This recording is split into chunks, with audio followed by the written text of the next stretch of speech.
What is it that you have that so many people who are unbelievably brilliant at engineering or are incredibly good managers or bold business people or what have you, what is it that you have, do you think, that enables you to make this stuff happen? Well, I first of all, I certainly don't think I can, do anything or do most things that people think are impossible. Because I think a lot of what people think is impossible is actually impossible. But occasionally it's not. I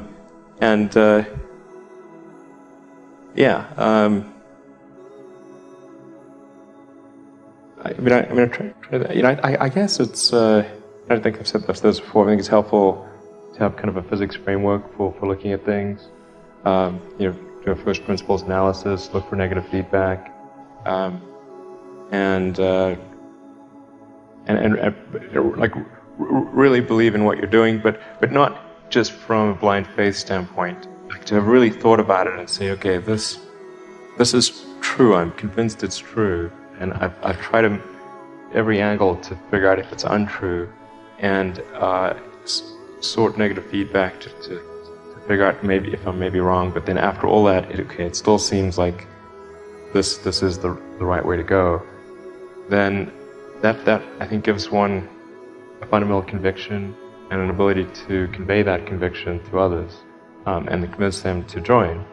And that's what a company is. It's a group of people who come together to create a product of some kind.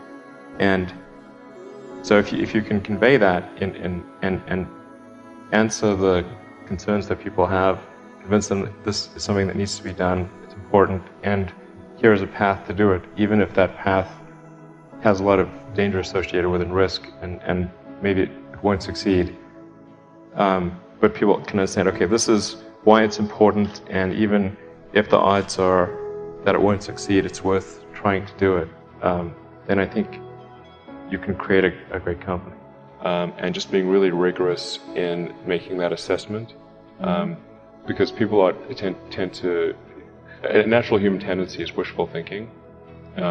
So a challenge for entrepreneurs is to say, well, what's the difference between really believing in your ideals and sticking to them versus pursuing some unrealistic dream that doesn't actually have merit? And that is a really difficult thing to tell. Can you tell the difference between those two things? Right. So you need to be sort of very rigorous in your self-analysis.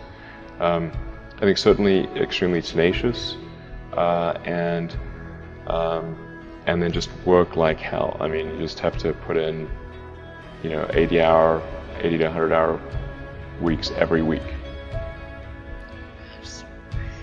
And then that's a lot of work. All those things improve the odds of success. Okay.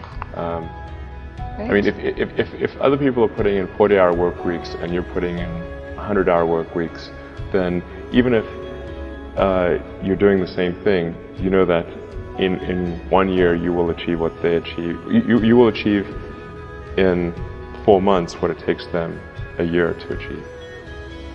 And then I think it's also important to reason from first principles rather than by analogy.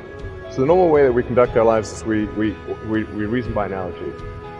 We're doing this because it's like something else that was done, or it's like what other people are doing. Me too type ideas. Yeah, slight iterations on a theme, and it's kind of mentally easier to reason by analogy rather than from first principles. But by first principles is kind of a physics way of looking at the world, and what that really means is you kind of boil things down to the most fundamental truths, and say, okay, what are we sure is true, or as sure as possible is true, and then reason up from there. That takes a lot more mental energy. Give me an example of that. Like, what's one thing that you've done that on that feels worked for you?